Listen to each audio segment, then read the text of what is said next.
What's going on? Today's podcast, we have Tony Gomez of Gomez Construction Company. This is a real insight to running a small operation and growing into a larger operation. This is something you don't want to miss.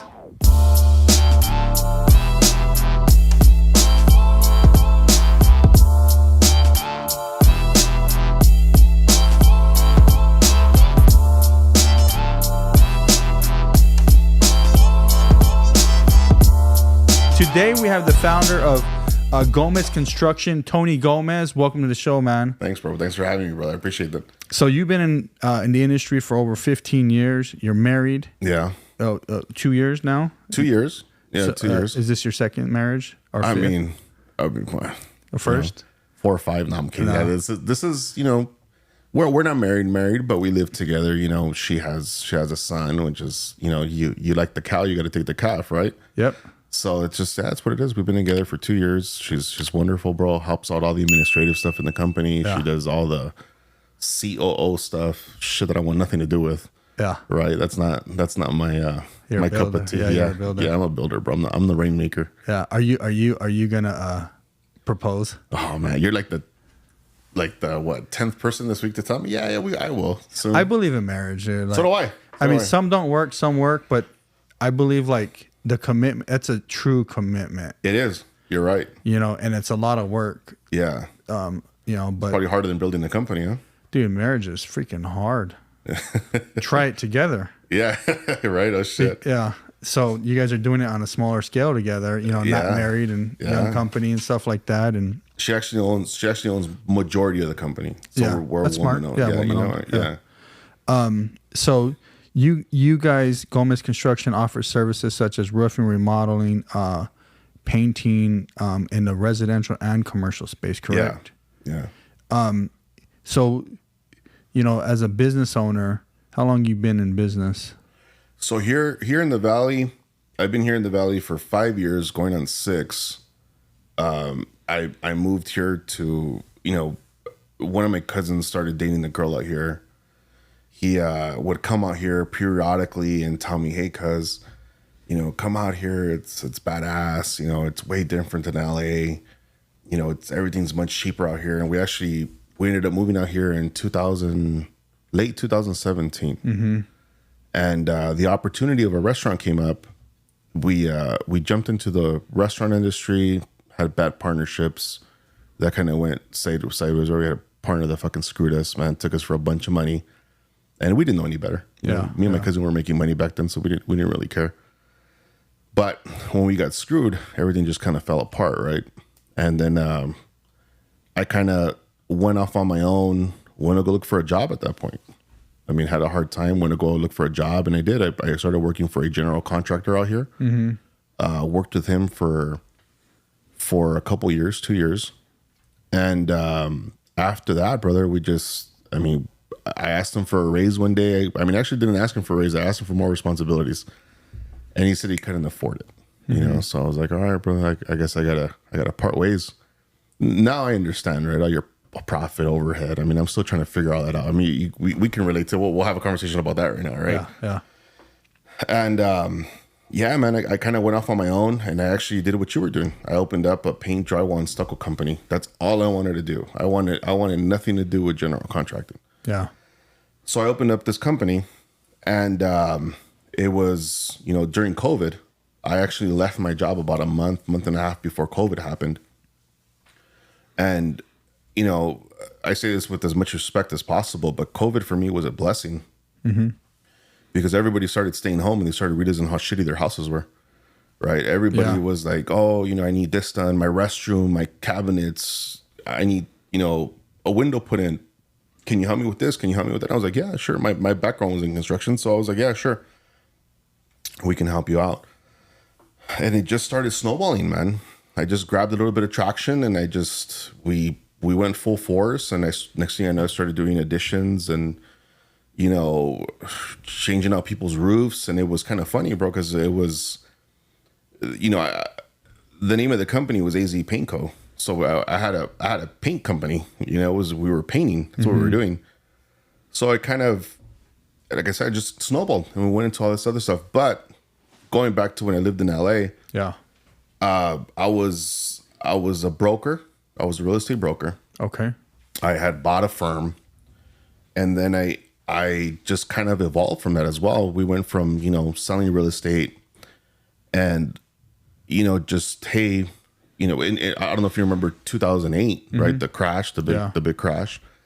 Well, when 2010, 11, 12 came by, even 13, there was these things called asset managers, right? Bank of America, Wells Fargo, they all had their one person dedicated to selling the houses that they had on their books. Yeah. So they would pick local real estate agents and they would give them To list. Yeah, to list these houses. So I had this one investor, brother, that we became really, really good friends. He was like a mentor of mine. And then he came one day and bought a house for me.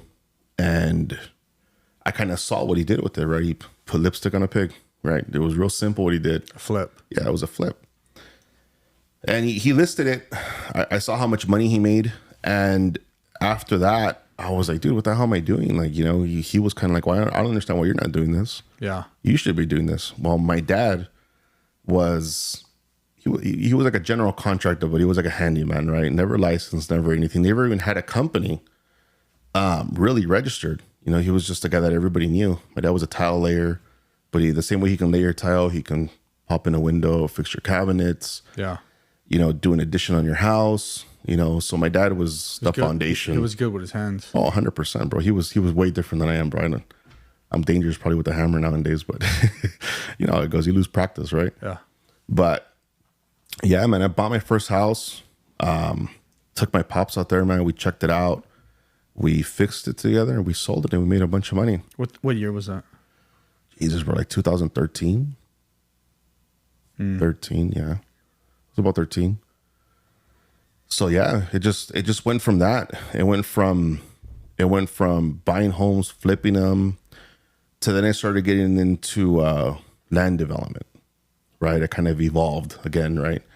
I was buying these houses, tearing them down, and building duplexes or triplexes or fourplexes, right? And then from that, I went to subdividing land.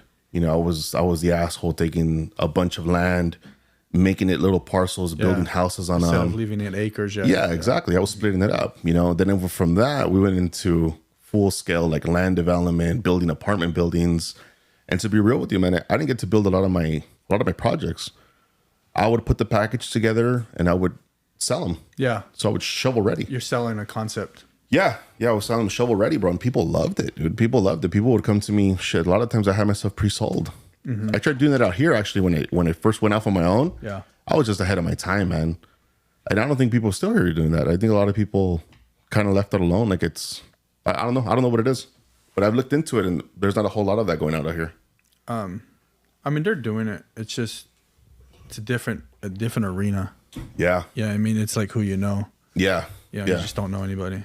Yeah. And I looked like, we go like on LoopNet every once in a while. Cause I mean, we do have a development division of the company, right? And yeah, I mean, that's kind of what I want to get back into, to be honest with you. Yeah. That's what we're looking at. Yeah. It's just better, man. It's just better. You're any kind of development's better, whether it's land, vertical, whatever it is. Yeah. No, 100%.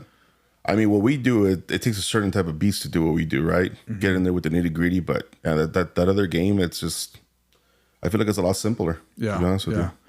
So you're doing real estate, you're doing fix and flips with the guy, right? Your mentor. Yeah. And how did that all, like, how did you leave that and to coming here? It again, as you go in life and people start falling off, he got older, he got sick, Slowed down. Yeah, he slowed down, bro. The guy was a multi-billionaire, man. Multi-millionaire. He had easily 1,500 homes, 2,000 homes, man, in the LA area. That was his thing. So he would buy these houses, fix them up, sell them. If not, keep them for his portfolio, and he would turn them into Section 8 housing. So he was big in that. And it's for sure rent, old Greek guy, bro. Super, super cool dude. He passed, he's no longer with us. But yeah, so when I went off on my own, I went off and started doing this on my own, found a partner to do things with. We kind of complemented each other back then. Business partner of mine. And again, man, we went into doing these projects together, and we ended up closing this really, really big project, brother. Big project. And about 8 weeks, 2 to 3 months into when we closed this project, man, we got sued. So it turns out my partner was doing some fraudulent things before I met him. But you're in California, man. California is a different beast, man. California, you own anything with anybody, their problems are your problems. Well, it's true. Yeah. So even if they take 50%, it's like they take 50%. Yeah. If you got 500,000 in the bank, now you got 250. Exactly. Whatever. So it's crazy. Like if me and you had a company together in California, if I do something bad, it affects you. Yeah. I think that's everywhere. I don't know if that's here or not, though. If it comes down to the line, it's everywhere. But this was something that he did before I even met the guy. Yeah. Like I had no But now knowledge. they're suing him for all his assets, all his everything. They're looking for money everywhere. So think about it. So we had about 14, 15 projects. Yeah. Everything got seized. Everything was frozen. Because his name was on him. Because his name was on him. So, and not even that, but just being involved with him. Because I even had some stuff on my own, and that shit got fucking frozen. I was like, dude, what the hell? And there's nothing you can do about it. So I fought. You know how it is, man. Lawyers make the money at the end of the day. So you just cost me. Fold it up, and I had to take it in the chin, bro. Yeah. So I kind of had to reinvent myself after that, right? Yeah. After that, kind of fell into I don't want to say depression because I didn't even know what that was, right? But I kind of fell into like a funk, right? I kind of fell into like this funk, and my cousin, took me down to Mexico, bro. We had a good time. We were supposed to spend 10 days down there. Yeah. And we ended up spending a month. Oh, wow. Dude, I was ready to sell everything that I had here in the States. I was Stay like, there. It's like, it's cheaper dude, here. I was going to go open a gay bar down there, dude. I didn't care. It was dope, man. We're from Puerto Vallarta. Yeah. So we're from gays. There's a lot of gays. A ton. But hey, man, their money is green, bro. I'll take it, Okay. So we even went down there. We looked at a spot. We're like, yeah, bro, this is it, And then we're like, yeah, we're going to just move here. Like, it's cool here. We live on the beach, whatever, right? Yeah. But obviously that didn't go that well. So, I had to come back to reality, man. Yeah. I had to come back to reality. So going back, so you had a partner, the old Greek guy. What made you leave that partnership? He just got old, bro. He just got old. He just slowed down. He didn't. And just like he got sick. Yeah. He got sick. He started having health problems. Yeah. He was probably way too big for his size. He was about my height, 6'1". I think I weighed almost 400 pounds. Yeah. So he just slowed down. How did was that like a conversation of like, hey, we gotta go our separate ways, or he's like, hey, I'm done. I'm tired. We always did things separately. Oh, like I would whenever he would hire me to do something for him, it was like a hire. Like, help me with this, right? Or he was more like a mentor to me, right? Yeah. Like that's like if I go pick up a drywall job and you come in, you're like, nah, bro, this is the way. Like that was him. Yeah. So you took what you learned from him and went into this other partnership. With this crook guy. Yeah, 100%. Yeah, 100%. So in that next partnership, it was actual legit, corporate partnership. Yeah. We had an LLC together. What was that corporation? We had a corporation together. Yeah. We had all our, everything was commingled. How long did that last? About 4 years. 4 years. So looking back, and I'm sure you do, even now you still look back, because we have to look, in order to go forward, we still have to take a look back. Yeah. And because you never know what you passed, if it can come back.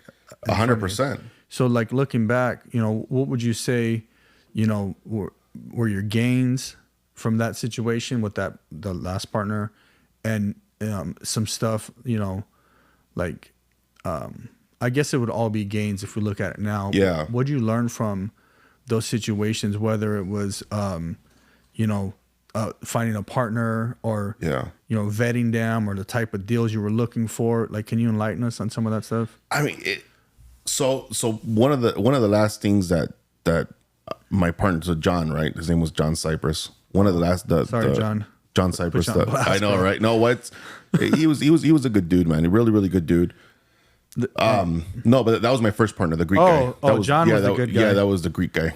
You're a good guy. Yeah, that was my good guy, bro. My big fat Greek wedding. Yeah, there you go. Yeah, exactly, right.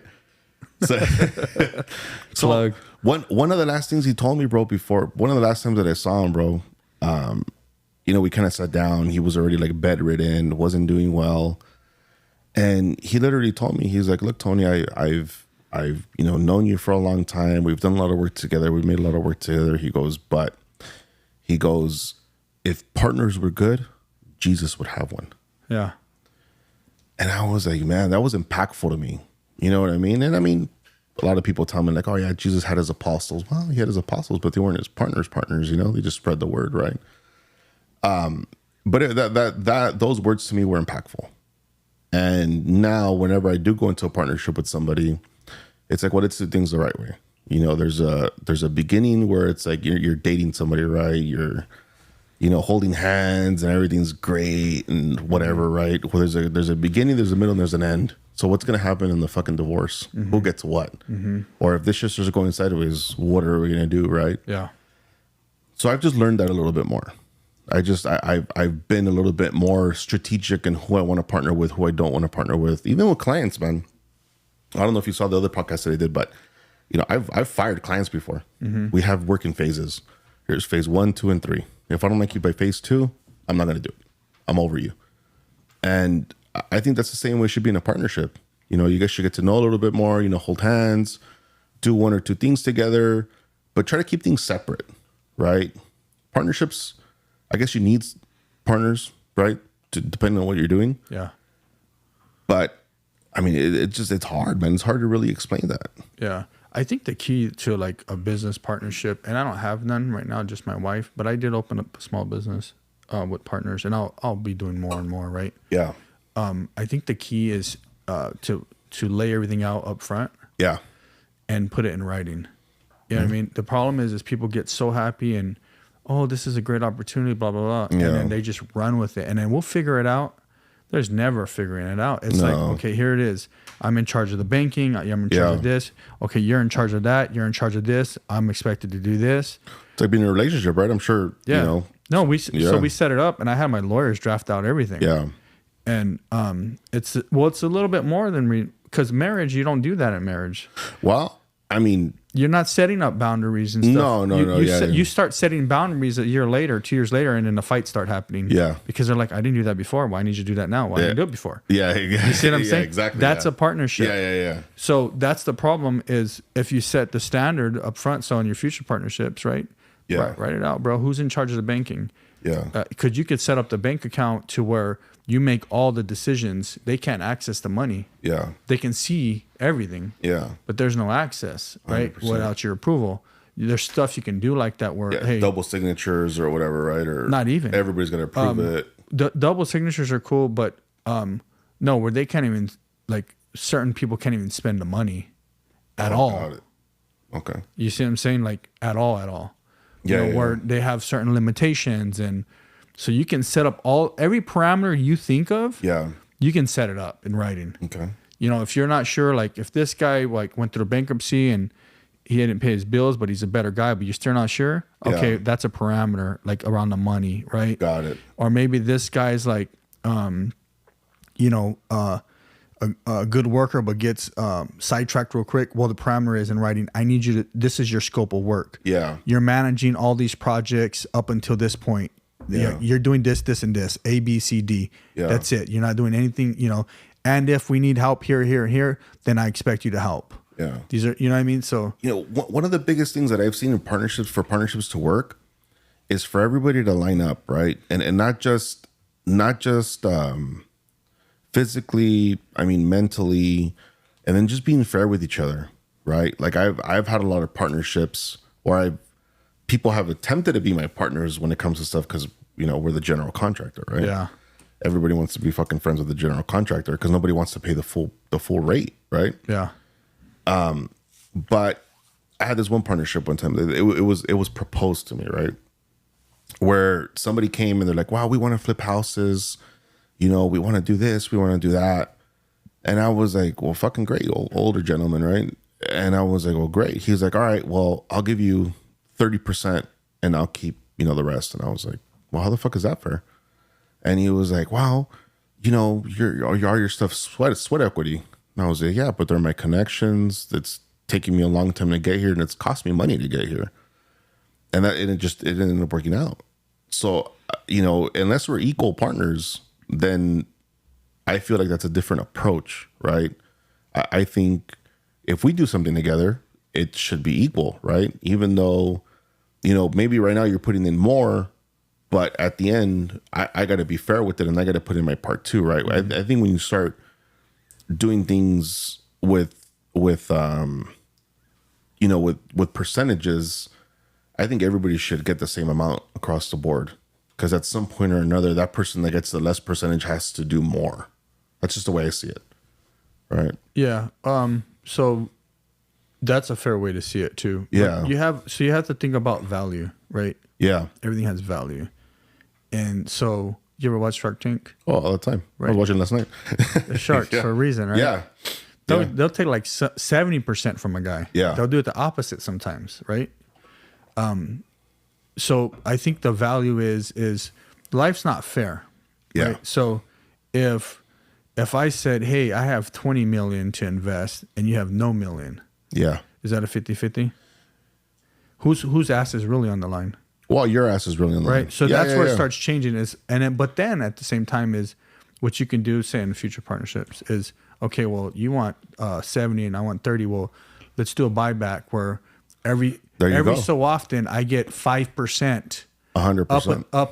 Or up until it's 50-50. Yeah. Do you see what I'm saying? Yeah. So that way you feel comfortable, I feel comfortable. 100%. Because if you're winning, like you said right now, I have 0, but I have the idea, and you have 20 million, and you're willing to invest that with me. Well, there's something in that idea that you like that you're willing to give me 20 million for. Yeah.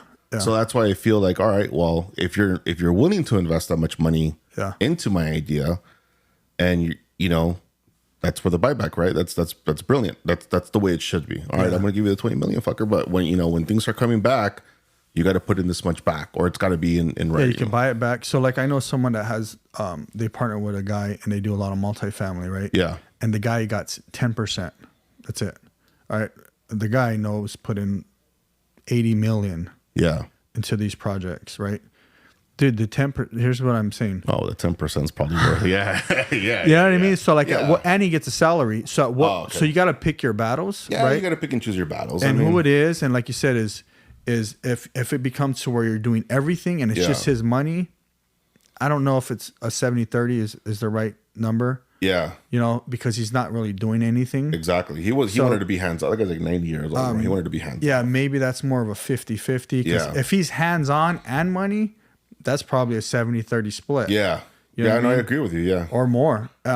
But like you said, in the future is, okay, can I buy back? I know you want to start this high, but I want to make it to where in 5 years or 4 years or 3 years, we're 50-50. 100%. Yeah. And then at 10 years, there's a buyout. Yeah. We just met someone that bought out somebody, and the guy that was getting bought out, they set up the agreement like 5 years ago or whatever.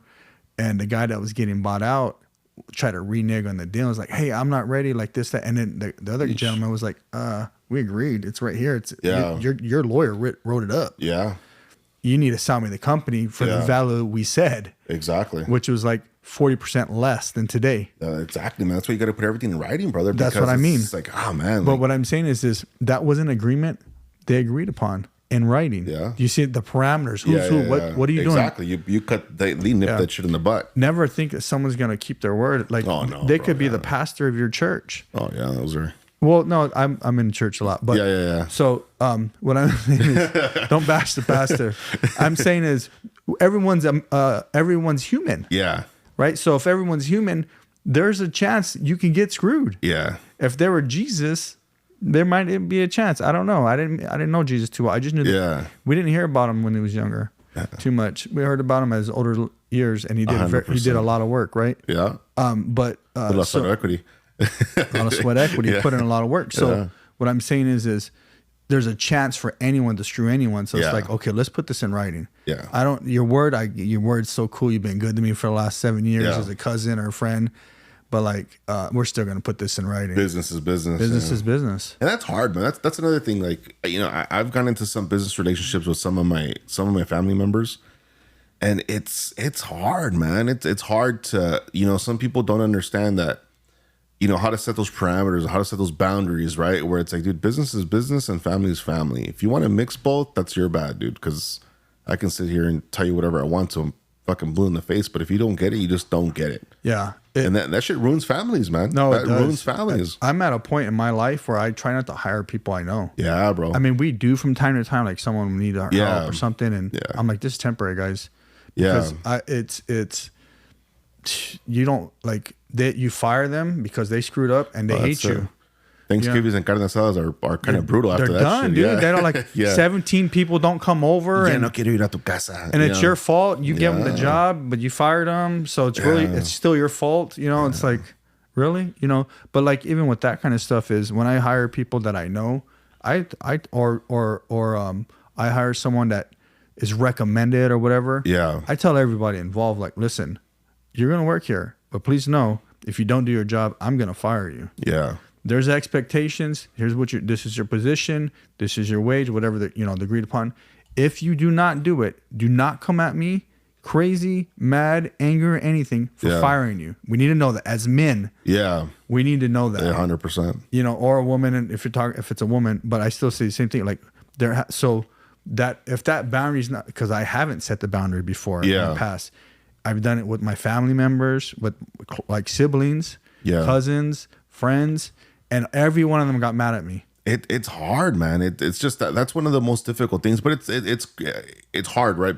But then, like, I think about it, and it's like, well, some of my starts I got them because of my family, right?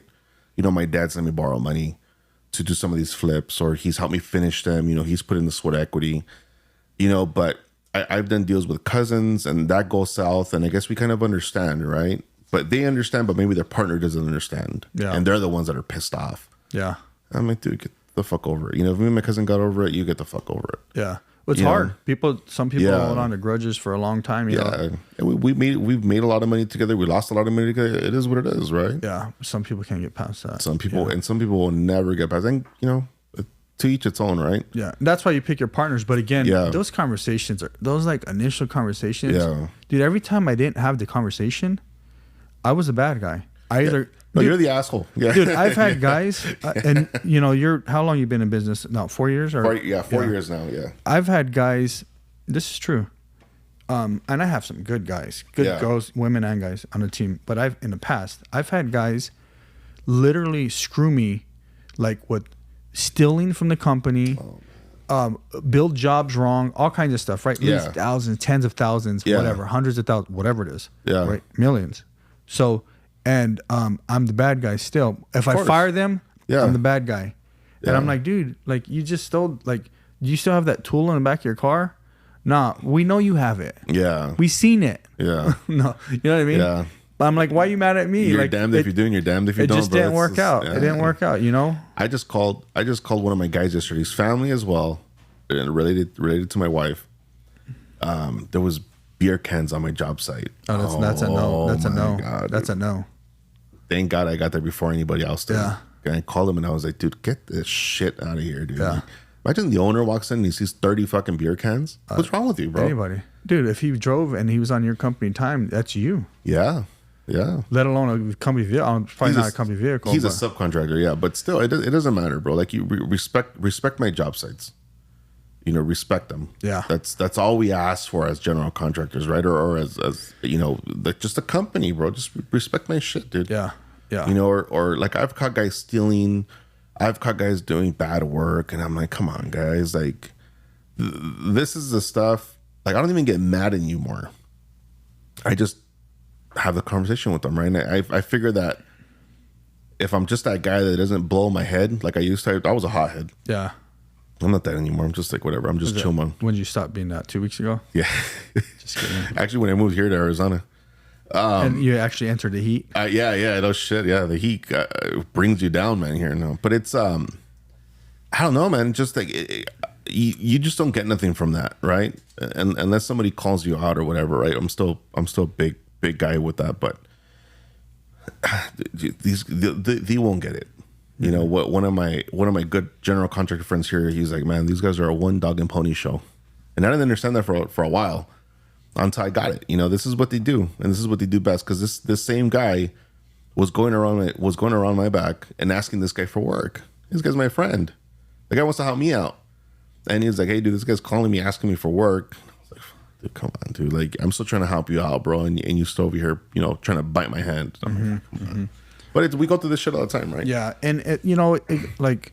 These are all learning moments, Yeah. I always, and I've said this before, is I tell the guys, like our team, when they'll be like, they stole, they this, and sometimes I have guys like, you want me to go beat them up? No. Yeah.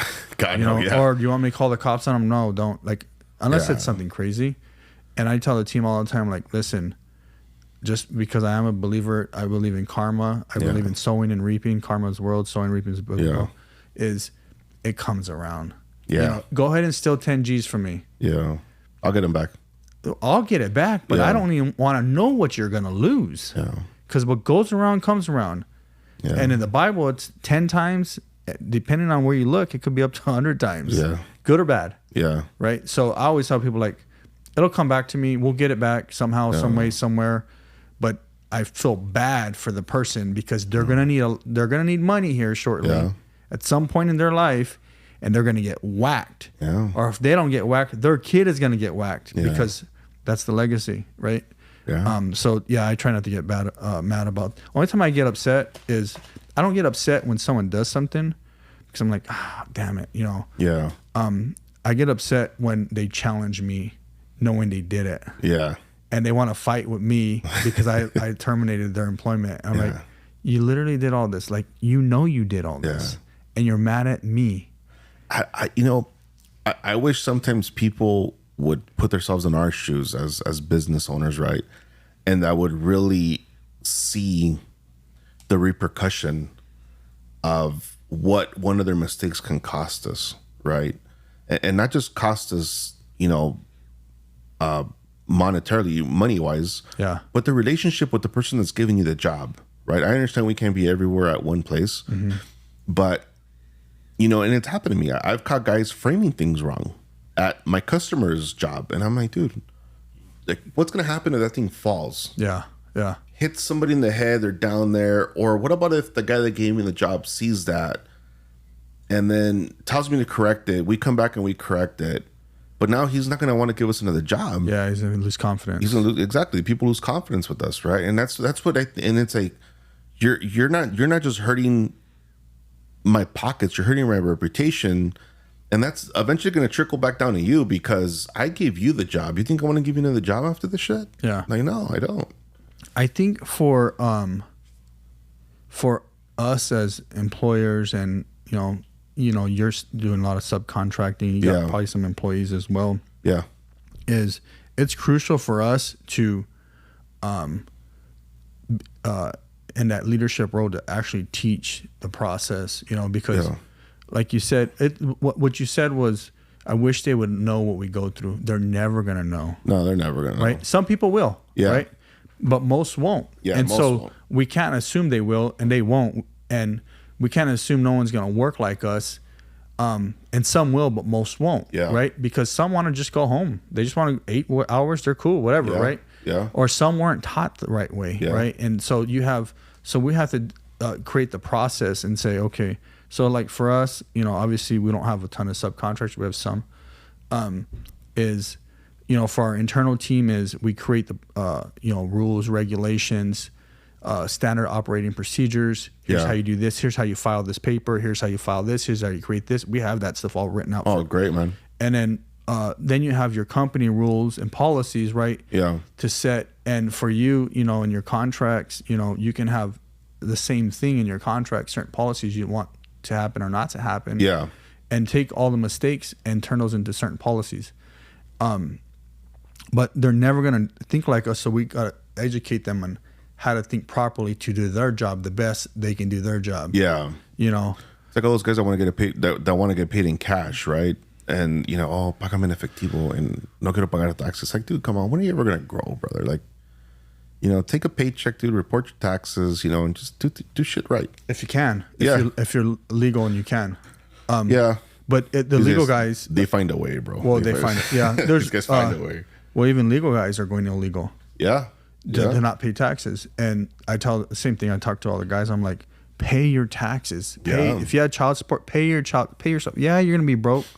Yeah. Pay it all, because, especially your taxes, right? Build your credit, because you're going to need these things. Yeah. You don't want the government coming down your throat.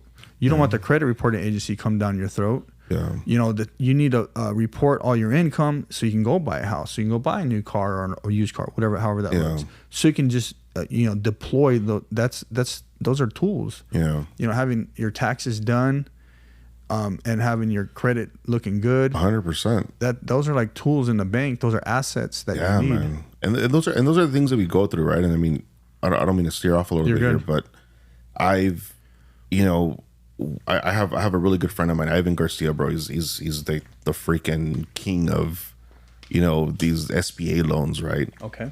And we've had a tax strategy for the last 2-3 years to make me bankable, right? He's pretty much held my hand through the process, right?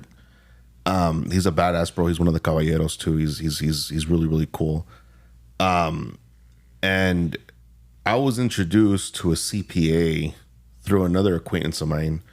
We went through a CPA. We would meet once a month, and it was always like the growth strategy, right? This is what I want to do. I would put my banker on the phone. This is what we want to do. This is the way we're going, this and that. And at the end, when he tried filing my taxes, he's rolling me out. I was like, bro, where the fuck have you been these last conversations? Like, were you fucking La La Land or what? And he was like, oh, well, that's what people pay me to do. And I was like, bro, how are you going to hide, 7 digits? Please explain it to me, because either I'm dumb, stupid, or slow, because I don't understand what you're trying to do. I was like, you're trying to get me audited.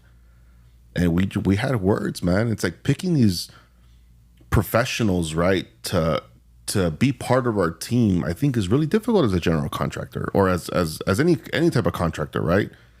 And I think these are the things that our employees don't see, and that's why they don't respect it, right? There's few that do, but there's a lot that don't. And that's what I'm saying. Like, I just sometimes I even question, doing what I do when I get disrespected in that way by some of these guys. Yeah. Do you have other children?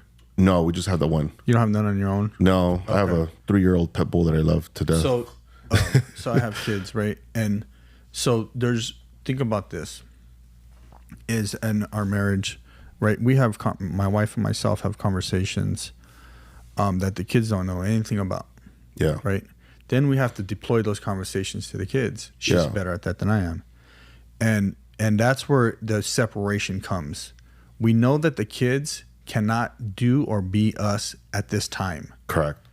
Granted, we want them to be better than us later on in life. 100%. But, my oldest is 21, the youngest is 14. Uh-huh. And so they're not going to be us, right? And I tell them that when you think you're cool and they want to try to talk back a little bit or something, they're good kids. 2 of them are working here. Well, one's not here today. She's in school. Antonio claims to be ours too now. Oh, nice. And a couple are in college, university and stuff like nice. that. But anyways, so think about it as like, in that point is they're never going to get it, right? And then so back to the taxes and the team, find a team that's going to suit you in your arena. Yeah. You know what I mean? That's the problem with entrepreneurs. I did it too. I think we all did it. It costs us a lot of money to get where we're at, bro. Well, the thing is you have like our CPA is construction only. Oh, nice. Our bonding company, construction only. Nice. Only like construct, not other things, only construction. Okay. So we build a team that understands our needs, right? Do you guys do whips? Do you know what a whip is? Explain. So whip, you wouldn't know, but what it is a work in progress. Okay, so no, a whip is a term, accounting term. Okay. Only construction accountants would use. Oh, got it. So you need a whip to get banking done properly with a commercial line of credit. See, those are things we don't know. Exactly, because you don't have the I'm team. new. Yeah. Well, and that's why you're here. You're here for a reason. Yeah, shit. I mean, I love people. Like I one of my favorite things to do, and if you talk to my parents, they'll tell you the same thing. I love talking to just people that are experienced. Yeah. Right, and that's kind of I've made that my mission, bro, to ask people, but also, educate people. If you can ask me something that can help you and it works for you, bro, like, information's fucking free. Yep. There's a lot of people that hold this shit and I'm like, dude, why? Yeah. You can't, if you're doing that kind of shit, you're just not a good person. Yep. Right. And if I can help somebody and, just do the right thing for them, I think that's beautiful, bro. You can't. You're can't sowing seeds. You're sowing seeds. So I always talk about planting seeds, sowing seeds. Yeah. It's a biblical term, but like you're literally sowing seeds, and then like you can sowing seed is you're planting it, right? Yeah. So you got to plow the dirt, right? You got to plant it, right? Then you got to water it, Yeah. and then it grows. You got to nurture it, yeah. Right? Sometimes you don't do the watering, though. Yeah. Sometimes you're just sowing the seed, Yeah. and you're like, hey, so maybe I'm like, hey, you got to get a construction accountant. I sowed the seed, right? Then someone else, I may give you a guy, and he's like, I don't have time. I'm too busy. I'm booked up. But Yeah. someone else may give you it, and he just watered the seed. Yeah. Do you see what I'm saying? And so because I gave you the information, maybe a harvest comes in your life, and somehow it impacts me positively. Yeah. That's how it works, right? Yeah. So there's a lot of stuff, to separate yourself in the arena. Your arena is you have to make sure the best team is around you, right? Not only the employees. We always think of we have a good, our industry. You got a good carpenter and a good this, but it's like, dude, when you get like when it hits the fan, and you don't have a good team, you're in trouble. Yeah. Because your team can help you and say, hey, this is wrong, that's wrong, that's wrong. We got to go back 1 year and look at this. We got to go back 2 years and look at that. Yeah. And get the banker involved. Like, these are the things, you know what I mean? And I think that's really important. You got to give me your accountant's number, bro. He may not. I can. He's probably small. I mean, I'm probably too small for him. I don't know. We don't know. Do you have a CPA and an accountant? So we have a CFO company. Okay. That like a fractional CFO thing?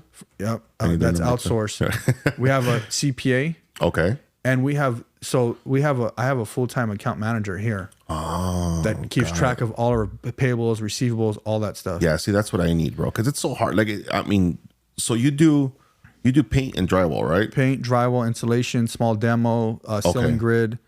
Okay, got it. We'll get asked to do all kinds of crap. Yeah, exactly, right. So besides that, yeah.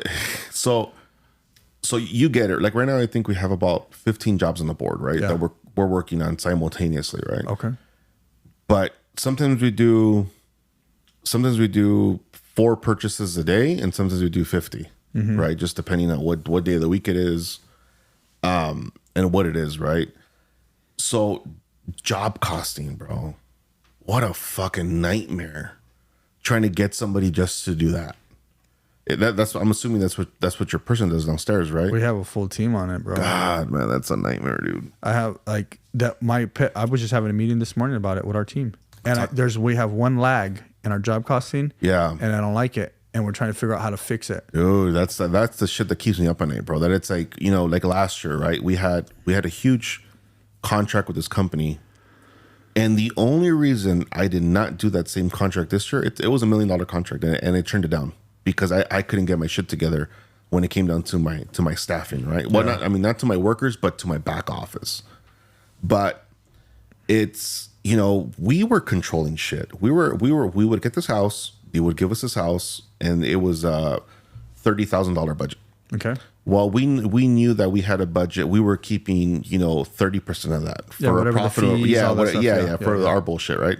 So I knew exactly what I was paying my guys, but because of the fucking lag of not being job costed every day or every other day, you can't make the right decisions as a contractor. Sure, that's exactly right. And if you don't have that, I mean, we knew we were supposed to keep exactly 30%. Mm-hmm. Why we were keeping 12 or why we were keeping 15 or 18 on one, 12 on I was like, dude, what the fuck? What the fuck's going on? How many people do you have in your office? We have 3. Well, we had 3. Now it's just 2 of us. We got rid of the office girl. So it's just my wife and I right now. That's what I'm saying. Like earlier when we were having the conversation, we scaled back too. Yeah. And this is the time where we're cleaning house. But yeah, man, we're looking for an office manager. What kind of annual revenue are you doing? What did you do last year? We did 2.5. 2.5? Yeah, 2.5. What are you gonna do this year? Same or 3.5? 3.5? 3.5. Yeah. So 3. Yeah, so I'm saying we're a small company. What we can do is I can go over there and look at everything if you want. Yeah, I mean, dude, you would be my fucking savior, bro, if you could lay that. We've been through every mistake there is. Dude. What CRM do you use? I don't have a CRMD. Or what program do you use? For field from the office to field. Yeah. I mean, I'm similar. PlanGrid. I use PlanGrid. Okay, it's easier. What are you guys using? We were using BuilderTrend. Yeah. Which was residential. Yeah, but they don't know shit about commercial. And right now we're using Contractor Foreman, and that seems like it's working a little bit better for us. But like I listened to Tommy Mello. I think he's a great dude, right? He's one of the guys that preaches about giving information for free, and he keeps talking about the Service Titan. I want to look into that. Doesn't hurt. Yeah, you there's a lot of them. There's a ton. But there's not enough marketing behind them. I think because it was hard for us to find one that was good. There's the thing is, yeah, you got to figure out what's good. Well, what works for you, right? What works for you. Yeah. The Trello board, bro, works fucking wonders for me. So then you got to figure out is what works for you, and then what works for your future employees. Yeah. Right. Yeah. And so we picked the Plan Grid one. We looked at a lot of them too. It doesn't do any accounting. Okay. But it's works because we have a lot of Spanish speaking guys. Okay. And it literally is so easy for them to operate. And I can plug in a lot of I get them a lot of information to the field like that. Great, man. You know what I mean? And then but there is some that have the full accounting capabilities. Yeah. Maybe they plug in with a QuickBooks, or maybe they have their own accounting. So last year we went from Builder Trend, and we tried to connect QuickBooks to it. God, dude, these things do not communicate well. We lost about a year and a half of just everything. It like you plugged it in, and everything just started doing its thing, and it was all wrong. Did you your QuickBooks, is it online, or is it on like in your on premise? Is it pro contractor? Yeah, no. So we can't have that because of our accountant. Our accountant has to do it from his office, I think. So I think we have the online version. Oh, that's not a good account. It's not? Oh, man. You're scaring me. I mean, you can have that. It's basic. Well, she's based out of New Jersey. It don't matter. You give them access to your books. Yeah. Our CFO is out of New Jersey or somewhere. Oh, okay. They got access to our books. Well, yeah, see, that's one thing that I'm also looking for, man. Like, he's a fractional CFO, right? You pretty much share him with everybody, or a couple companies, right? That's what we need. Yeah, and so you have, your online QuickBooks there's limited capabilities. Okay. You're not gonna be able to do as much. You're not gonna be able to do as much inputting as you'd like. Got it. You know, and so the online is good for like the Builder Trend, all that. Yeah. But then you got to change your codes. Like all your codes got to marry. And dude, that's a whole fuck. Like I don't like. I tried to focus when it comes to, but I just my attention span is not good that far yet. Well, and then if your wife, you know, she's not, does all, but if she's not skilled at it, she could take classes. Yeah. You know, so like we started out, my wife didn't know anything, and she took a lot of online courses, and most of them are free. Okay. Or you could pay like $100 and learn something. Yeah. Because like the last thing you want to do is have a weak spot where it comes to the money. Yeah. You say you already have some weak spots in the field, right? With subcontractors, this and that. Then you have a weak spot over here with money. You're doomed. The hardest thing, and it's no one's fault. Yeah, but your own. Yeah, it's our own fault. Yeah. The hardest thing for me growing and scaling has been separating my personal expenses from my company expenses. I'm very guilty of this shit, right? I'll go to the fucking store and I buy something for myself, but I'll put it in the company card. Yeah. Right? And I'm like, fuck, I shouldn't have done that. Right? Or we went to Costco and it's fucking $800, and I'm like, yeah, I shouldn't have put that on the company card. Because all you're doing is you're taking from yourself in all reality. But even like I've asked my accountant, like, dude, what the fuck do I spend a month? Like, what do I need to pay myself for it to be where I'm at, right? And I know it's stupid, but I guess I don't keep track of that shit. Mm-hmm. But I just want to know what paycheck I'm getting and where I need a budget. I'm simple, bro. It's black and white for me. That's it. Where am I at? What do I need? That's it. So all your personal expenses go through your company. All my personal. No. We just this last year we just cut that off. Yeah. But like I said, sometimes I'm like, all right, well, I paid myself X amount, but I need this. Should I put it into the company? It's a personal thing, right? It's like, oh shit, like I shouldn't have done that. Yeah, or either way, it's still my money. Blah, yeah, blah, blah. yeah. You have that mindset, and it's hard to get rid of that. It's hard to get rid of that mindset because nobody wants to spend their own cash, right? But everyone wants to spend the company cash. It's still your cash. It's still my cash. But the problem is, here's the problem with that is we've done it too, and I still use a credit card that's companies. Yeah. For stupid stuff. They literally got on me about this. We stopped everything else years ago. Yeah. But I have a credit card that I use for everything, and I keep telling everyone, screw you. Yeah. But I shouldn't. Yeah, exactly. But it's like one card. Yeah. And I'm like, they're like, I don't want to see groceries on it. Well, don't look. Yeah. It's wrong. Yeah. It's hard though, right? So even you're kind of guilty of it, right? Because you're still doing it. But so we created gas cards. Yeah. You got to get your gas cards. Yeah, we got to get your gas card. Yeah. Or you get a company, maybe separate card for gas or something. Yeah. You know, maybe with some points, because gas cards don't have points. If you get employees, they get the gas cards. Yeah. But So the problem is when you spend all this money through the company, you devalue the company. Yeah. So what it does is it drives your overhead cost up. Yeah. It looks like you're spending way too much money. Yeah, Expenditures 100%. are higher, right? So versus saying, hey, and then they got to turn it into they turn it into what's the word I'm looking for? Someone else is going to correct me if they watch this, but they're basically turning it into what they pay you per year. I can't think of the word right now. Okay. So you get like say a draw or something like that. Yeah. So they say, hey, we're going to pay, you're getting paid $200,000 a year, right? So they got to take that extra money you spent and put it on top of the $200,000, right? But it still it looks like a loss to the company, Yeah. then or expenditure, and then they try to pull it out on your personals because you do a Schedule K, Yeah. right? Yeah. Your LLC. Yeah. You file it as an S corp. We follow an S corp. Though. Yeah. Schedule K. So then they move that money back over to on top of you, right? So you have two things that can happen. Is one You is made more money, you pay more taxes. if it looks on that end, Yeah. right? On this end, the bank looks like you're spending too much money. Yeah. Do you see what I'm saying? Yeah. So you have to. There's a balance. You have to learn how to balance it, man. I get it. Yeah. The thing is you want to look strong in your company, Yeah. right? You have to in order for you to grow. You have to. You have to. Right. You can say, well, and then so and we're working on some of this stuff too right now as we see. We've worked over a lot of this stuff throughout the years. There's always stuff that pops up. But so you have to say, okay, how strong do I want my company to look? Yeah. What does it take, like you said, with the bank? I don't know what bank you're working with, but what does it take for us to look strong enough to get a line of credit? Correct. Well, I want to see this much receivables. I want to see this many months of this. And I don't want to see these expenditures this high, because they can see all the lines. Yeah. Where you're spending your money. Correct. And they're like, this one keeps going up. Why? But it doesn't make you no money. Yeah. Well, that's my personal. I don't want to see that. That's what I'm tell you, right? Yeah. And those are probably conversations. Those are conversations that Ivan's yelling at me for a few times, my banker. Yeah. And so, so it's you don't, that's why they want everything separated, because they can see a clear picture of the company. Yeah. Versus, and for you, you're like, well, I want to spend the money, but you could still spend the money. Yeah. Just put it into, like you said, is if your bills are $15,000 a month or whatever, I don't know what they are. And okay, well, you pay you and your wife, $7,500 a month is your payroll, whatever.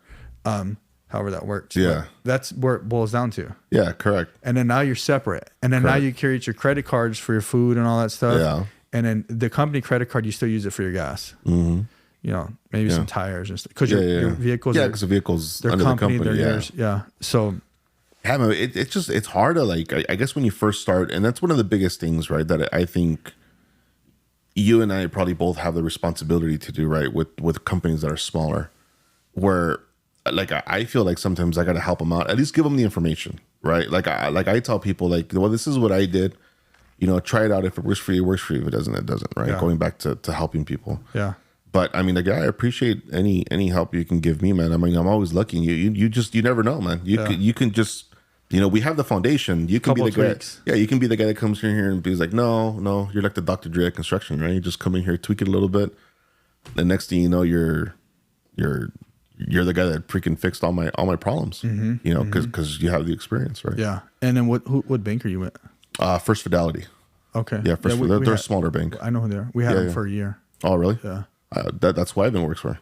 Yeah. So he's how long you been with them? Only for a year. Okay. Before that, we had Desert Financial, and then before then we had Chase. Man, Chase did me dirty, brother. Well, they're a big bank. Yeah, they're a big bank. They just told me no one day. Like my card, I tried swiping my card, and they said no. Yeah, that's it. We're cutting ties with you, and I'm like, okay, well, thanks for warning me.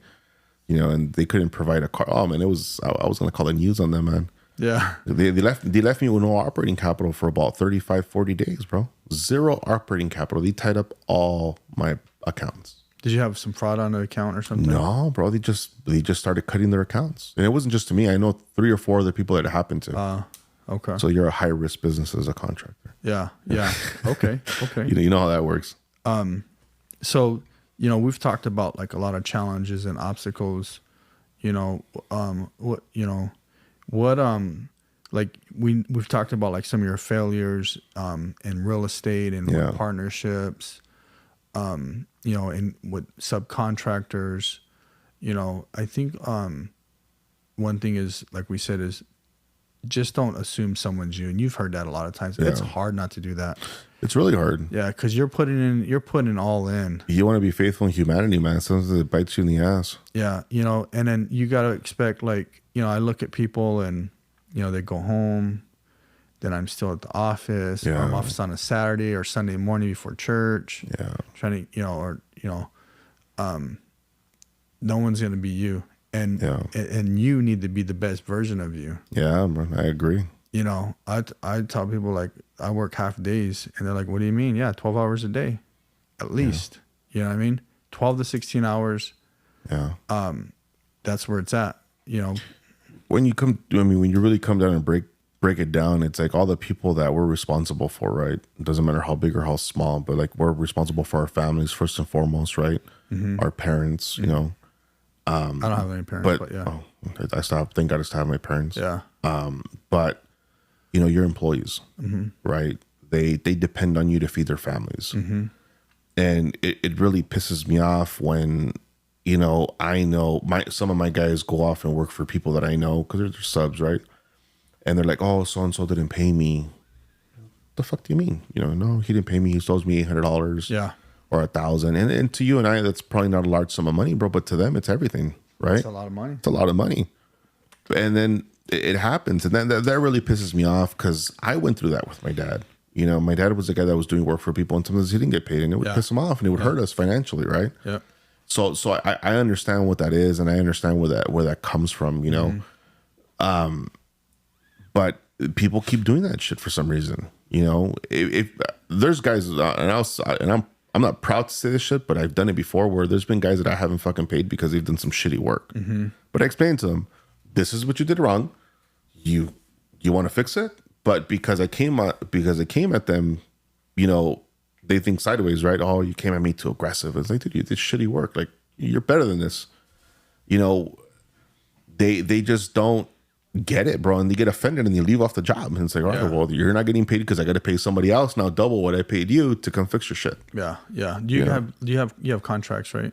Yeah, we have contracts. How many pages are your contracts? Jeez, I don't know, like 4 or 5. I probably want to look at those too. Yeah. You know, you got to make sure you're covered. Yeah. You know, you might not have coverage. You're probably right. The one, I think the last thing that we added on there was when everything was going through COVID. Yeah. When you would buy plywood today at $12 and tomorrow it's like 50. Yeah. You know, you don't want to be responsible for an increase. Yeah, exactly. So we put on there, if anything goes over X amount, I think 10% or whatever. It was like, you know, we had to put that in our contracts. Like, I'm not responsible for it's out of my control. What do you want me to do? So one thing we did when we started the company, my wife and myself, is one thing is I wanted to do our models. Our model for extremes is taking excellence to the extreme. I literally trademarked it. I like that. So I try to do that in everything. Even when we're failing, I'm like trying. Maybe I took my eye off the prize for 2 seconds.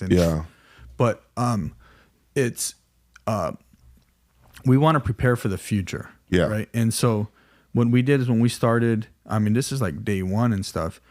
I started doing paperwork, contracts, getting the right insurances, and everyone around us, smaller contractors, families, friends, everybody would say, you know, why are you doing this? Why are you doing that? How come you're doing this? Why are you spending money on that? Why are you spending? And I say, because I'm creating the future, right? Yeah. And so right now that you're smaller, it's a great time to shore yourself up. Yeah. You know, so okay, well, we're lagging here, let's fix it. And so those are things we've done. We probably had to kind of reinvent ourselves several times already. Yeah. Whether it's with different customers or accounting or insurance. Yeah. Because you want to always go to the next level. Correct. And some people are not going to go to that next level with you. It's not any hard feelings. Yeah. You know, it's what it is. Yeah. You know, and so you have to look at yourself and say, okay, where's the lag? Where can I get better? And let's work on it. Yeah. Let's work. Okay, let's take a couple of these things. Okay, babe, you're gonna do these, and I'm gonna do these, and then it's you want to do everything with excellence. You know, so that means fixing your paperwork. Yeah, man, putting expectations. That's so important, man. Getting your house in order before you get anything else in order is so important. Yeah, because if you're exposed, everyone's gonna take advantage of it. Yeah. You know, even if you have to fire a guy for not doing a good job, it's your fault for hiring him. Yeah. I mean, don't take this personal. No, it's true though. It's your fault for not watching over him. Yeah. Right. And then it's going to be your fault to the owner for now causing delay in the project. Yeah. Because he's going to see that. Now you got to scramble to try to fill that gap. It's like another contractor friend told me already. He goes, man, shit rolls downhill and it stops with you. Yep. Yeah. And so that's what exactly. it is. Yeah. And so you have to, and it's embarrassing, right? Yeah. And so, you know, putting those parameters in place. Yeah. You know, putting those expectations, starting to create schedules. I don't know if you create good, solid schedules. Every once in a while we do, but I mean, you know, it's schedules, man. Everything always gets in the way, and it's, you know, you still want to set parameters. The schedule is a parameter. Yeah. You know, you can move the schedule. It's a moving schedule within itself, but you're like, we start in here, we start in here. Yeah. And what it does is the contractor, if he's a licensed contractor, you're saying, hey, here's a schedule. Maybe it's a 20-day job. Yeah. Right. And in your mind, you're going through it. And you're letting them know, hey, here's a schedule. It may change. I'll let you know 2 days in advance. A small job. Yeah. Right. But at least if he knows, like, you're starting a job on the 3rd and he's scheduled to be in your mind on the 7th. This is without using the software. All right. So he needs to know that. Yeah. Right. And if he knows that ahead of time and you're ready and he's not, there's an issue. Yeah. If you're not ready, you just said it was a moving schedule in your paperwork. Yeah. Then on the 5th, you're like, hey, we're not ready on the 7th. Can you come on the 9th? Yeah. There's no problems. Because if he gets there and you're not ready, he's pissed. He wants to charge you, all this stuff, right? Dry run, it's your fault. Remobilization fees. I don't know if you get that stuff. Yeah. But with the schedule, it helps you. You know what I mean? And it helps you communicate with your field team. Yeah. Because then you're not trying to keep this all in your head.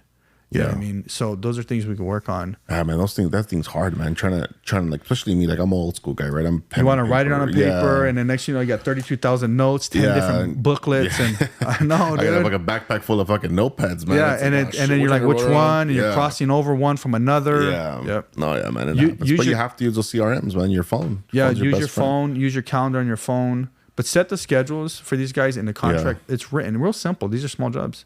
Yeah. And that way you're like, hey, this is, you know what, I think we're going to start here. And demo, it's 2 days. Framing is 2 days. Plumbing is 2 days. I need the electrical. I need you here on the 8th day. Yeah. That's what it is. Yeah. And now he knows. He's like, okay, cool. I'll have make sure you guys have everything ready. I don't want you waiting. You know, you got to go get your boxes. And they don't have the panel and all this weird stuff. Yeah, no. You know especially right now, right? Yeah, so... how stuff is to get. But that'll help your communication. You know, communication's crucial, dude. Especially, you know, because no one's gonna think like you that you're working with, because you're the only one thinking that thought. Yeah, you're right. You know what I mean? So, if my office had a crystal ball, right? If everybody did, I know, right? So I got a few questions. You know, off the subject of work and stuff like that. You know, so if you could go back, you know, how old are you right now? 34. So you're 34. If you could go back to when you were 18, oosh, what would you tell yourself? What would you do different? You know, maybe talking to that 18-year-old now. That's who you're talking to. Because God, man, that's a good question. That's stumping too. If I could go back to when I was 18 years old, I would probably tell myself to, you know, not hang around with the people that I did back then. Mm-hmm. You know, and see that this is much better. Yeah, what we do now. Yeah, I would have probably taught myself, like you said, put everything on paper, not just a handshake. Not everybody's us, right? Nobody has palabra no more. You know, nobody has. You know, nobody's a man of their word anymore. And yeah, man, that's, you know, I would just tell myself to be more trucha, man, to be more, keep your eyes open, keep your head on the swivel. World isn't so nice. The world isn't so nice. The world isn't so nice. And there's a lot of guys that keep their word. The problem is once you change the word, it changes. Yeah. And that sometimes it doesn't happen intentionally. Yeah. But that's when it changes. Yeah. You know what I mean? Like I could keep my word the whole time, and once you do something different, I'm like, this mother. Yeah. He didn't. He moved it to the left and not to the right. Yeah. You know what I mean? Yeah. And now it's game on. You know. Yeah. Maybe I was feeling tired that day, or I was already tired of you, or whatever. You know what I mean? So that's where the contracts come in. That's where the verbiage comes in. That's where the communication comes in. Emails, we email everything. Okay. Email everything. So, okay. So, biggest challenges you're facing right now in the business is Cash flow. So cash flow. flow. Yeah. Cash flow. If I had a $500,000 credit line, I know it changed my life. So, and that's because you're the bank. Yeah. And so, how does that work? I guess so. You got customers. You're getting paid what, net 15, finished a job, net 7, net 30, depending on the customer. Depending on the customer. Yeah, Yeah. Most of my customers are net 30, Yeah. net 30, net 45. Yeah, net You 45. know, I let go about $1 million of work last year with another company that was trying to put me in a net 90. Yeah. And I said, dude, that shit's illegal. Was that Honeywell? No. It was a company out of California called I think RMC. Okay. They're around. They're a restoration company. Yeah. But anything under like $27,000, bro, was like net 90. And I was like, you guys are smoking crack, bro. Like, how does it? My margins are already slim, and now you want me to throw in, credit lines? Or they're like, oh, we'll go get a credit line. Like, if it's that easy, right? And it's like, dude, come on. Yeah. But I only want to pay you this much. I was like, dude, I bet big companies won't even do your job for what you're asking for. Yeah. You know who does that here? Like owner Honeywell. The companies in that world, those net 90, bro. Yeah, the chips and all that, 110 on some of them. What? Yeah. Yeah. So we finance this stuff. I'm waiting on payments for some jobs from a year ago. Jesus, man. That's nuts. Yeah. So you got stomach turn. And then you got to set up your payment schedules. Yeah, we're going back into this. We keep going back. I know, right? Yeah, that's what we do. These are real world things. So this is exactly what you do. Well, because for contractors that are going to watch this, young contractors, they're going to the same exact thing. Exactly, man. Exactly. Especially if they didn't start in a company and they got that experience, right? Yeah, but even if they did start in a company, like I was in a company, but you don't see all of it. You don't see all of it, right? Like I said, I worked for a guy before. You're doing one or two things. You don't see the banking. You don't see the accounting. You don't see any of that stuff. Even. And then if you were doing the accounting, you didn't see this, you didn't see that. Yeah. So it's, exactly. What it is. But yeah, cash flow. Cash flow is a big one. Cash flows everything. It's your heartbeat of the company. It's your blood. It's everything. Cash flow is cash flow is king. So you, remedies to that is set parameters on the payment arrangements with your subcontractors. You know what I mean? Look at what your expenditures are, what you're spending money on. Yeah. So if you have subcontractors, maybe some of them are small, they got to get paid a little faster. Yeah, most of my guys are though, bro. I can't tell you that I hire companies like yourselves, right? You could. I know I could for a bigger job, right? But I know you would probably hold your breath for 15, 20, 30 days, right? I just told you I don't get paid for a year, bro. Well, I know, but I wouldn't do that. I want to get paid faster than that, Yeah. But there's a lot of companies out there that, what's that shit called? And I hate the term, by the way. But it's like, you get paid when we get paid. Oh, pay when paid. Yeah, paid when paid. And I'm just like, I just had a problem with that where I waited 8 months to get paid on the job. And were you hired by a GC? I was hired by another restoration company. So we're big. We get a lot of jobs from national commercial restoration companies. Okay, so I'm the asshole that goes in there and fixes shit when things burn down. Oh yeah, we've done like the Bang building, like the energy drink Bang. Oh, they're like in the old Nestle building on. Are they still doing bangs?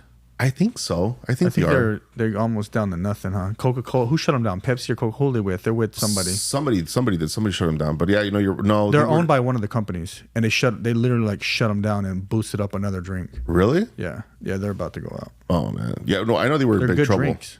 I mean, they're okay. I didn't. After I saw the shit that went in them, I don't want to drink them anymore, right? But it's to each its own, right? But like we did the big restoration job for them. It was a $500,000-$600,000 job. We did like right now we're currently working on a job for U of A. Yeah. They have a global campus here in Chandler. Yeah.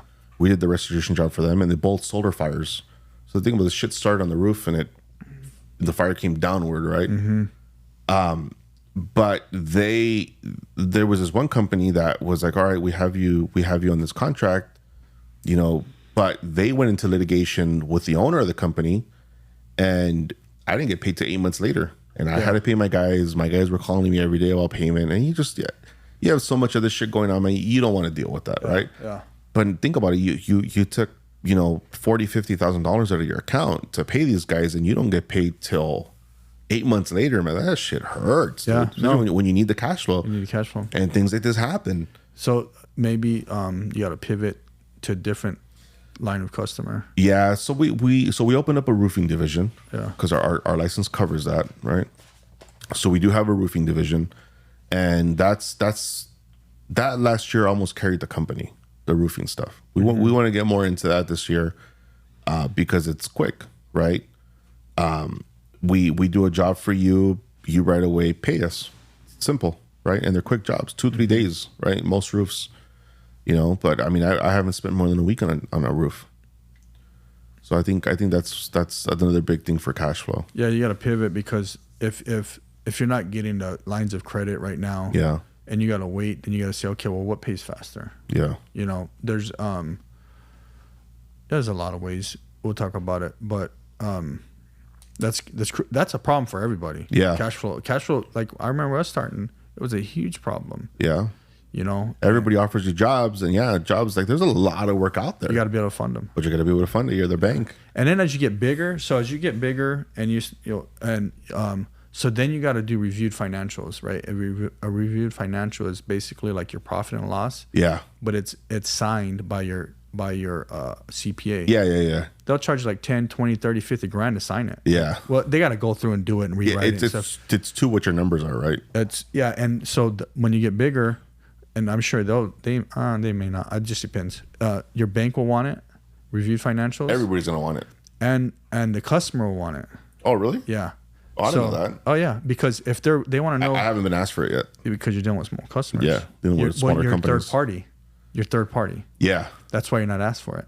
Once you start becoming the man. Yeah. You are the man, but like, you know what I mean? Yeah. When you start working on some of these bigger jobs. Yeah. So no, not even bigger, just direct. You're working for someone else that's direct. Correct. You're sub tier. Yeah. So once you become direct, then you may see that. So say for us, we work with a lot of GCs. Yeah. Right? I work with some owners, but mostly GCs. Yeah. Dude, we got to show them reviewed financials. We got to show them that we're capable of finishing the project. Oh, shit. Financially, because we're the bank. Yeah. Right. So if I'm strong financially, they say, okay, well, this guy has X amount of dollars in his bank, and his credit line's this, his banking line's this, the safety's that. Yeah. We can let him do this job, right? So if I go and say, hey, guys, I want to do a $20 million job, and I'm only capable of doing 6. Yeah. They're like, bro, I'll fail. Yeah. I would literally fail. Yeah. Unless they paid me super fast, which they don't want to do. Which they never do. So that means I would fail. Yeah. You see what I'm saying? Yeah. So you want to be, so you getting your stuff together, you want to protect yourself from a failure, because correct. We all think we're cool and big and bad. Yeah. Until something we bigger get and smacked. bad. Yeah. You know what I mean? Those smacks hurt, man. It hurts. You've been through some stuff. Oh yeah, dude. I've been through a lot of shit. There's this guy, bro, that comes out on Instagram. It pisses me off, and I think I've mentioned him enough where I think he blocked me already. But yeah. I'm that asshole, bro. You're wrong. This Who's guy. the guy? I forget his name, bro. I'll send you the link. It's this big guy from like the East Coast, right? Is he a builder or what? Or is he's a contractor. Oh, okay. And he's like, put your contractors or your subcontractors on. You get paid when I get paid. And I was like, and I started thinking back, right? And I'm like, none of my guys would take that shit. All my guys are gonna tell me I'm gonna get paid that Friday that I finish the job. Yeah. Either if I finish on Tuesday or Wednesday, that Friday I'm expecting a check. And that's just most guys. That's why we get the rate that we get, right? Yeah. And it's just that's fair, man. How are you gonna make somebody wait 30 days that has a family to feed? Yeah. And he took your job, and now he's got to go find another job because you didn't fulfill your obligation to pay the guy, right? Yeah. So I'm that guy, bro. Well, I think one, don't be a hater. Yeah. That's number one. Do not be a hater. Yeah. Because he's probably on a different level, right? So yeah. So you got to think about who you're picking on. Well, no one cares about that. Is who's he talking about? Yeah. Right? So and then versus who you're talking about. Yeah. Is he hiring the same type of caliber of team member of contractor? It sounds like he was. So he's doing small jobs. Why I think he's doing smaller jobs. Bless you. Oh man. So if it was me, yeah, I would pay when paid. Really? Yeah. Man. Yeah. Well, yeah. Well, okay, but see, here we go again, though. You're talking about calibers. You would do that to me. Yeah. Right? But see, I understand the position that I'm in. Yeah. But you wouldn't do that to Juan Sanchez. No. That drives his... That's what I'm saying is who was the guy actually talking about is Like that would be like telling my employees, Yeah. hey, I don't get paid for another 110 days. And Yeah. some small companies do this to people. Oh, that's terrible. You got to wait because I ain't got the money. Yeah. You ain't getting the money. The guys aren't going to stick around for 2-3 No, weeks. They're gone. That's what I'm telling you. Yeah, so that's what I'm telling you. Like, yeah, you're right, but it's like, dude, like we all work with those. Yeah. You know, Juan Sanchez, and you know, No, I totally get you it. know, Yep. we Small all guys, work for 2 those guys, small 3 guys. Yeah. They're pulling in another 3 guys that work side jobs on weekends and stuff like that. That's about 70% of the guys that I work with. Yeah, but as you grow, you can't use those guys anymore. Can't use those guys. You can't no use those guys then you got to anymore. do pay We're when there. paid. Then you got to do pay when paid. Yeah. So then you get the smaller customer that's licensed, bonded, and insured. Yeah. And they understand, you know, they have to wait. You know, and one of those things where, if it's in your contract, pay when paid is, and people get used to it. So you start to budget around it. Yeah. If you're smart, some people will spend all the money and go broke, and they go out of business in 2 years or 5 years or even 10. Yeah. It's you said you need capital. Yeah. Your subcontractors are your capital To an extent. to all extent. Yeah. Well, I mean, most of my guys won't. I mean, like when we start a job. What I'm saying is not yours. Oh, okay. Your future ones. Oh, got it. Yeah. I just told you I'm the bank for the Yeah. GCs. All the GCs. Yeah. There's not one GC that pays me fast. Dang, man. Do you see what I'm saying? That's I'm heartbreaking. their bank. Yeah. And so is the plumber, so is the electrician. They ain't paying anybody fast. So that's why most of these guys go with these bigger GCs, because they're the ones that can afford to do the work. No. They're going with bigger GCs because they have bigger work. Well, no, but it's What do you like mean? the companies that hire somebody like myself, right? They know that I'm a small guy, but No, they know they- that I can carry the work. They know I can afford it, right? Yeah. So that's probably why they hire people like us, because they know we can afford the work, you know, to do for them, right? Oh, you're talking about the restoration companies? Well, any company. I mean, I don't know who some of your main clients are, but like I just dropped a couple of my names, right? Like I haven't worked yet as a company for like the Hensel Phelps or like Oh, see, I have. yes, Yeah, I Skanska, haven't Hensel worked. Phelps, White Yeah. Turner, all of them. I haven't worked with any of those guys yet. You're waiting. You step As- foot on their jobs, you're waiting. Yeah, see what I mean? And that's probably why I don't want to kind of do work for those guys. You know what I mean? Because I can't afford to do $1 million, $2 million. I've turned down work because Yeah. I'm like, I can't afford it. I can't Just give it to me if it's the right job. There you go. I'll do it. So what we're going back to construction. I love this. This is like, I like construction and real estate. Like those. Yeah. And teaching. I like to teach people. So here, you want me to really blow your mind? Yeah. I'm working on a project right now. I know a lot of political people. I know a lot of people in Mexico that are in politics, right? The goal for Gomez Construction in the next 3 to 5 years is to open a school in Mexico. Oh, that's cool. I want to open a school in Mexico. I want to train people down there to work American style. Because you've been to Mexico, right? No. You never been to Mexico? No, I'm born and raised here, bro. Oh, shit. But you don't go down there on vacation, bro? Wow. Go to New York, Florida. Okay. You should try Mexico. Mexico's beautiful. I keep hearing that. I think I want to. Mexico's fucking beautiful, bro. So down there, it's mostly Guanajuato? What's his name go to? Guanajuato? Yeah, Guanajuato. Dude, it's so pretty. To go see the mummies. No, he was looking at like all the houses are colorful. Yeah. So they're called pueblos mágicos. Those are called like magic towns, right? So obviously their way of building down there is a lot different than ours, right? Most of their shit's masonry, right? Yeah. Everything's built out of concrete, rebar, and block, right? Mm-hmm. Obviously, we don't build that way up here.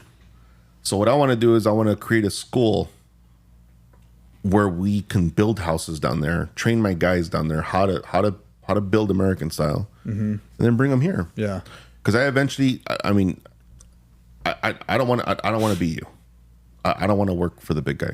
Yeah. I already know what it's like to create work for myself. Mm-hmm. So that's where I'm taking my company. Mm-hmm. So like, yeah, I want to get these jobs. I want to keep this going, but eventually I want to turn my construction company into a development company. Mm-hmm. I want to be the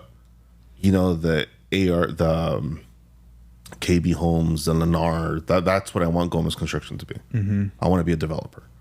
I want to be a home developer, right? Because I think there's such a big market in that, right? I don't want to build skyscrapers. I want to go in there and do some work for you, or I want to go in there and be the guy that frames. So do you them want to out. be a home builder or a home developer? I want to be a home developer. buy the land and develop the and land. I want to be the home builder. Yeah. Because I want us to build it. Yeah. I want to create work for myself. That's the goal. That's my goal. Mm-hmm. That's the goal for my company. I don't want to be the guy that's always chasing work or doing this. I'm over it. Yeah. I'm over it because then you get paid when paid. Pay when paid. So it's like, yeah, dude, like it's just like I don't see for myself. I don't see that I can, stomach that for that long, bro. Yeah. I rather take that cash that my company is going to create, and I'd rather go out and build 4 or 5 houses for myself, right? Because I come from that. That's my background. I come from a long line. In my family, you're either in real estate or you're in construction. And when you put those things together, man, they're fucking dangerous, bro. Those things are that's danger right there. That's where we're headed. We're real close. We just finished our house. I built a custom home. Came out really, really nice. Congratulations, man. But I learned a lot on that one. Yeah. From scratch, big house, not that big, but kind of big. Yeah. So it's we want to go in the same direction. Development. Yeah.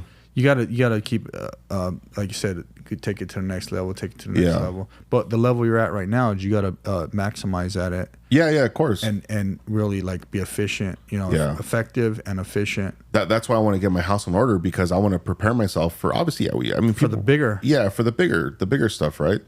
And I mean, yeah, like we love picking and choosing our clients. Like we did a job for a nonprofit called the Motor Collective that really kind of brought us to the next level, gave us a lot of exposure. We have another seeker project going on with her right now, like, and it's just, we like picking and choosing our clients, bro, because I love helping people out, and I love seeing people's reactions to when they walk into a space and they're like, oh my God, this is the rendering that I gave you. It's just like what it looked like on the piece of paper, and it's like, dude, that's badass. Yeah. You know what I mean? That's what really drives me, or you remodel somebody's home, or you go into some of these TIs, bro, and you turn them around. That's beautiful stuff. Right. That's the great part about being a general contractor, right? You make some of these people's dreams really do come true, bro. Yeah. Yeah. And yeah, it's beautiful. It's beautiful. That's awesome. We have our GC license too. Hell yeah, man. What do you guys got? The KB2, small. I never even went for a bigger one. Bro, it's the same beer. We have the KB1. Yeah. But I think the only difference between mine and your license is I think you're capped and I'm not. Yeah, 2 or 5 million, whatever it is. Per contract. Yeah. Yeah, per contract. Yeah. Doesn't mean you can't break it up into 150 pieces. That's exactly right.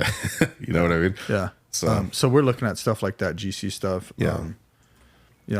I like it. So as we start to wrap this up, I think I got one more question. What would be... I got 2 questions. Do you go to church? Every once in a while. We went this last weekend. A really good friend of mine, Diego, he's also my financial advisor. Not full board yet, but he's there. He's getting married by the church. We're Catholic. We were raised Catholic. So you went to church for practice? Not yet. That's going to be on Thursday, which is tomorrow. Yeah. But we had to go to the mass for them. Yeah. And I thought that was beautiful, right? Getting married by the church, either whatever religion you are, is beautiful, right? Yeah. It's a commitment with God, not just yourself, right? Yeah. Yeah, I think you got to get closer to God. In my opinion, 100%. People can do whatever they want. Get closer to God. Yeah. The answers, there's a lot, dude. A lot of these answers you have, these questions, they're in the Bible. Are they really? Swear to God. Okay. Most of them. Or they'll break it down some other way. I'm not even lying. Yeah. Like you could go in the Bible and the Bible Hub and but like stress, it'll tell you everything. All the scriptures stress. Money, type all the scriptures about money. Accounting, it'll bring up scriptures about accounting. Oh wow. Yeah, it's not telling you how to do the math formulas, but it's telling you what you need to do. Yeah, it's biblical wisdom principles. Yeah. All these wisdom quotes and philosophers, that stuff's all from the Bible. What's the name of the thing you said? The Bible Hub. Bible Hub? A Bible, I don't know. It's Put it up in one of the captions, bro, when we do the podcast. Yeah, we can. It's we could. What's it called? Bible Hub? It's called so the app is called the Holy Bible U version. Oh, okay. It's the U version. So it's Pastor Craig Rochelle created it. Created for free. Dude, he gave it to the whole world for free. He could have made $1 a thing, $2, $5. He gave it to everyone for free. Dude's so blessed. Oh yeah. So see, it's right there. Look at you can scan it. Yeah. There you go. It's beautiful right there, man. That helps people. Like if you're going through something like anger, you go in there and you can look up anger, and it'll give you scriptures about anger. About at some point I had it and I deleted it, bro. It's horrible. Yeah, see that?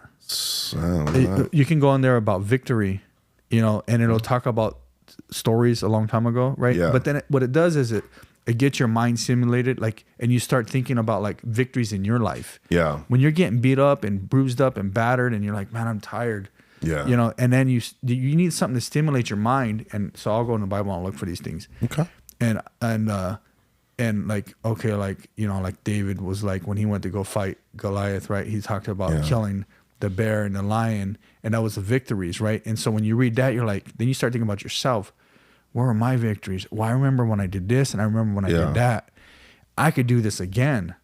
Okay. Do you see what I'm saying? Yeah, because we're getting beat up. We get beat up. Yeah. Whether we're winning, day, the win is hard to get to the win. Yeah. It's just like no different than an athlete. They got to go to training. They're getting beat up through all the training. The fighters, right?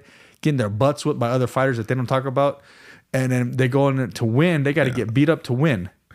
Yeah. I have this conversation with my wife every once in a while, bro. We'll talk about how, like, sometimes we get home, man, and we just like kind of both look at each other and we don't even want to talk. We're just like, because I think we get beat up mentally, man, so bad. And then when you're working together, you're fighting. Yeah. I know. Yeah. Oh, yeah. Dude, yeah, I've been, of course. I've been married since 08. So you get it.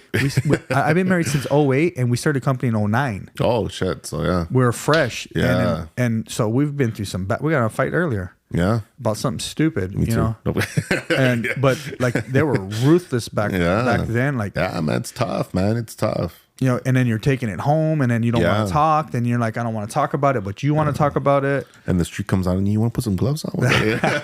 Now it's your wife, bro. Don't say that. You're gonna get. You're about to beat my ass. Yeah. Okay, that was the first question. Second question is, what's the best piece of advice right now, in where you're at in your life, that you could give someone else that's either trying to become an entrepreneur or maybe growing in their in their stature, maybe they're looking for a leadership role in their company or whatever. Yeah. What's a good piece of advice for them? Don't give up, man. Don't give up. Don't give up. It's you have to fall in love with the process to get to where you're at. Yeah. You have to fall in love with your failures, because your wins, I mean, and you kind of have to mind fuck yourself, right?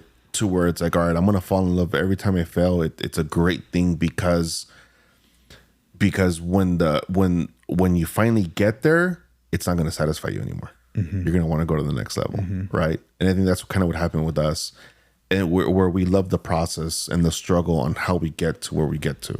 Yeah, I think that's number one. Fall in love with it.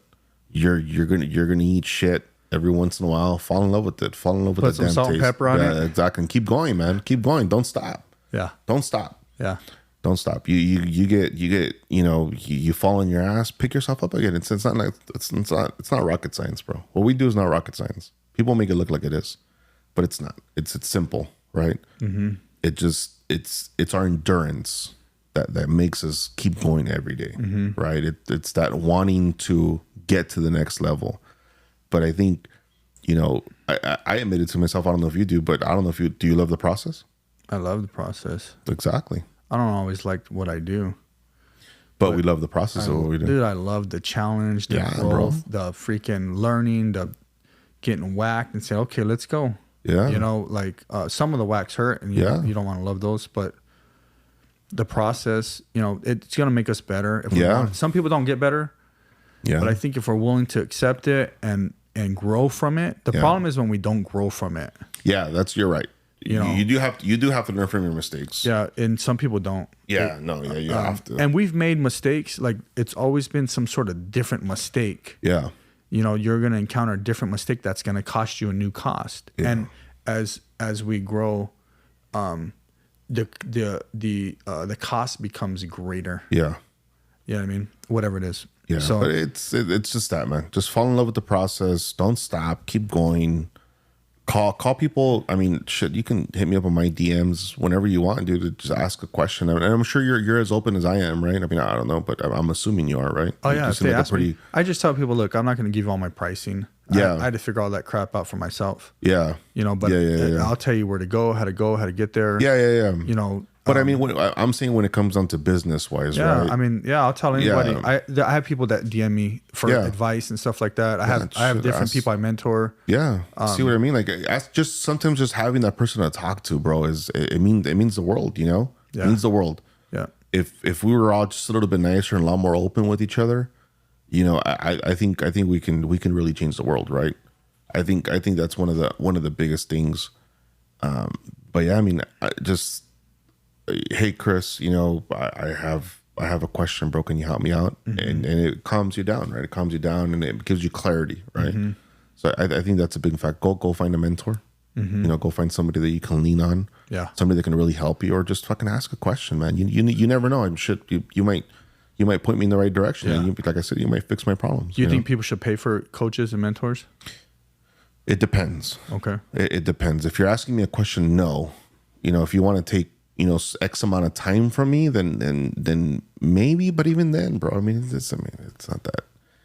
The people that piss me off are fake gurus, right? I've had people try to mentor me or try to coach me, but they don't know jack shit about my business. So how are you gonna help me? That's exactly right. You know what I mean? All these guys, you know, advertise, oh, I'm offering coaching or I'm offering this, but it's like, dude, you don't know jack shit about my business. You're probably gonna cry by the time you're done with me. You know, I'm probably gonna teach you a thing or two. You know, but it's like our world, and I tell everybody in this, right? There's levels to this shit. You know, you're on a different level than I am. You know, so you're gonna obviously teach me, but I'm sure there's things that I can probably, you know, show you, not teach you, but show you. Yeah, you know, no, it's true. Or tell you the way I'm doing things, and you're like, well, shit, let me implement this right now. Exactly we feed off each other, bro. You never know. I've had fucking 18-year-olds that school me on shit with new real estate stuff, like these wholesalers, right? We buy houses from them, and I'm like, yo, what are you doing? What? You know, I used to call you a finder, and your fee was like $1,500 if you were lucky back in the day, you know? Now you're charging $15,000-$20,000. Yeah, shit, they want you know, $10,000. Yeah, man. It's like, damn, you know. Yeah, they want 10%. But it's like, yeah, just that, man. Just evolving. You know, evolving. Don't stay as a damn dinosaur. Just get with the times. Get with the times. Some people don't want to evolve. Some people don't want to pay for stuff. So I mean, should some people charge?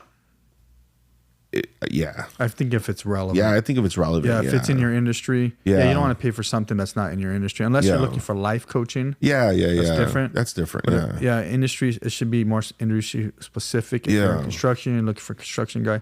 I was thinking about doing some sort of kind of coaching in construction and business. Business more so construction business. Yeah. Just because I have experience. There you go.